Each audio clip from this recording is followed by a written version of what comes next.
중국 얘기를 해보겠습니다. 제가 뭐 사실 중국을 안 좋아합니다. 아주 안 좋아합니다. 중국에 이제 엉기기만 해서는 또 예쁜 여자 골라서 바칠 일 벌어진다. 뭐 꼭 그렇게 되겠습니까만은 금년은 중국과 우리 대한민국이 수교한 지 30년 되는 해입니다. 1992년 당시 노태우 대통령이 러시아, 소련이죠. 러시아에 이어 중국과도 외교 관계를 열었습니다. 북방 외교가 시작된 겁니다.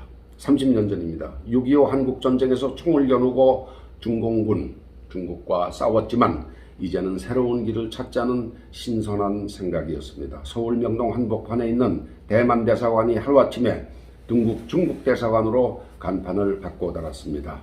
한국 정부가 중국을 챙겨준 겁니다. 20년 후, 그로부터 20년 후 중국의 시진핑 정권이 들어섰습니다.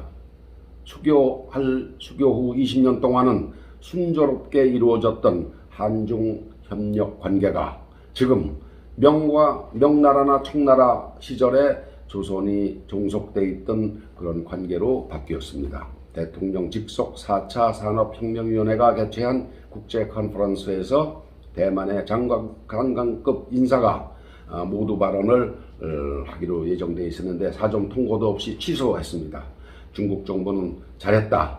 결정을 높이 평가한다. 그랬습니다. 한국이 중국의 레드라인을 고려해 좋은 결정을 했다고 했습니다. 중국의 레드라인이 뭡니까?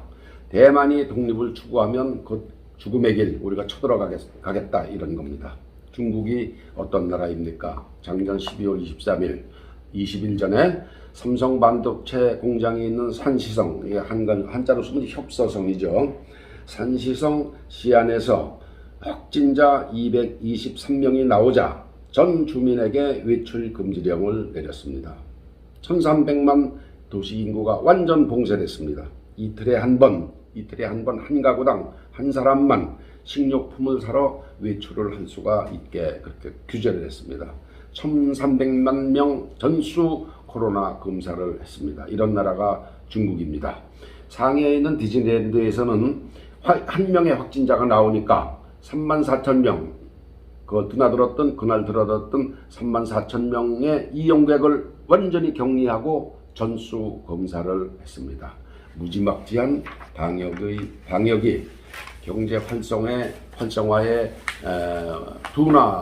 경제를 둔화시키고 세계 공급망 따라서 세계의 그 공급망 불안이라는 부작용을 가져왔지만 시진핑이 내년에 사면님을 노리는 데에는 더할 나위 없는 강한 지도력을 보여주는 기회였을 뿐입니다. 찬스로 쓴 거죠. 그걸 마찬가지입니다. 우리나라 정부도 한반도 북부와 만주에 걸쳐있던 고조선을 계승한 나라가 고려입니다. 그 고구려의 유적 옆에 5년 전 통화 장백산 민속박물관, 뭐 통화군입니다. 말하자면 민속박물관을 세우고 그 주변을 민속공원으로 만들었습니다. 고구려 대신 만주족을 내세워서 문화 동북공정 마무리 단계에 들어간 것입니다. 고구려 유적이 아니라는 거죠. 통일된 후 한국이 만주에 문화적 연고가 있다는 학설이 듣기 거북하고 만주에서의 한국의 영향력을 미리 차단하겠다는 의도입니다. 우리가 이웃국가로만 인식하고 다투지 말고 친하게 지낼 상대로만 순진하게 대하기에는 중국은 너무나도 야만적입니다. 제가 감히 야만적이라는 단어를 쓰겠습니다.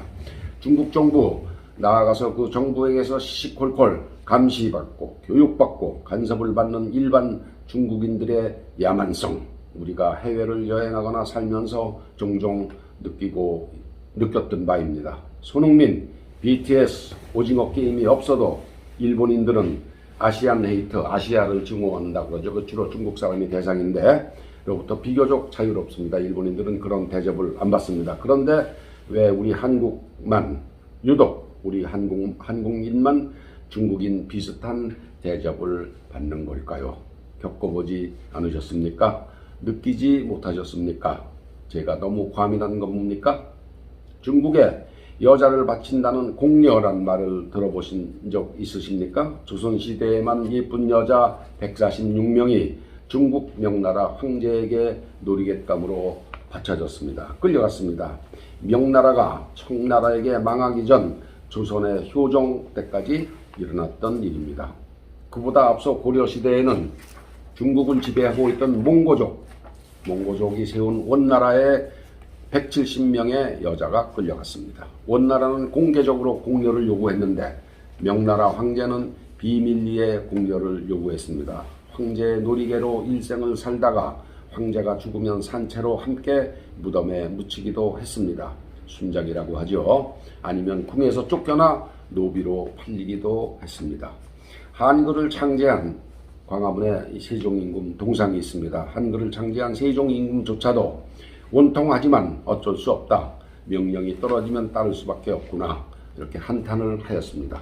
세종의 아버지이자 조선의 3대왕 아주 싸나운 태종조차도 명예사신에게 무릎을 꿇고 예쁜 여자를 골라보내라는 요구를 순순히 받아들였습니다. 명나라 황제의 특명을 전하는 사신들은 대부분 고자, 불알을 깐 거죠. 불알을 이렇게 잘라내니까 어렸을 때 고자로 만든 뒤 명나라에 바쳐진 200명의 조선인이 있었습니다. 그 조선인들이 명나라 황제로 한국에 대부분 사신으로 왔었습니다. 그러니 그들이 얼마나 자기 불알을 까서 중국에 보낸 그 조국을 미워하고 거드름을 피웠겠습니까? 그 앞에서 조선의 3대 왕 태종도 무릎을 꿇었습니다. 금과 은을 캐서 바친 것도 억울한데 여자까지 황제 놀이개로 뽑아 바치다니 제가 이런 역사적 사실이 분해서 복수하자는 이야기가 아닙니다. 그냥 저는 역사로 이해합니다. 그런 사실이 있었구나. 중국 공산당 간부, 소위 지식인들 사이에는 사상교육을 통해 이런 사실들이 역사 이상으로 머릿속에 주입되어 있어서 제가 현재 중국에 분개하는 것입니다. 오죽하면 시진핑이 돼서 한국은 역사적으로 중국의 일부라는 말이 나왔겠습니까? 이런 사실을 모르고 중국은 높은 산, 우리는 작은 나라라고 대통령이 나서서 아첨을 하니 나라 배접을 못 받는 겁니다. 이게 화가 나는 겁니다. 그래서 제가 중국을 욕을 하는 겁니다. 이게 우리나라의 지도자가 맞습니까? 세계가 바뀌고 있습니다. 미국, 일본과 발맞춰서 유럽 국가들이 군사연합훈련에 나섰습니다. 영국의 항공모함, 프랑스와 독일의 구축함이 남태평양에 전개되었습니다. 중국은 중국해라고 그러죠. 프랑스 육군은 일본의 육상자위대, 미국의 미해병대와 함께 군사훈련도 하고 있습니다. 중국은 남중국해의 80%를 자국 영해라고 웃깁니다. 웃기는 얘기죠. 미국은 공해에서는 어느 나라든 항행의 자유가 있다는 원칙으로 중국의 영해를 인정하지 않겠다고 선언했습니다. 미국은 어느 나라가 영토 주변 바다에 대한 권익을 과도하게 주장하면 어김없이 군함이나 항공기를 보내 누구나 자유롭게 항행할 수 있다는 메시지를 보내고 있습니다. 14억 인구와 큰 땅덩이, 세계를 타격할 수 있는 공룡경제, 중국의 공열을 바치듯 휘둘리며 저희가 살아야 합니까? 아니면 결연히 맞서야 합니까? 중국이 큰 산일 수는 있어도 우리는 결코 작은 나라는 아닙니다. 선거가 얼마 남지 않았습니다. 3월 9일입니다. 감사합니다.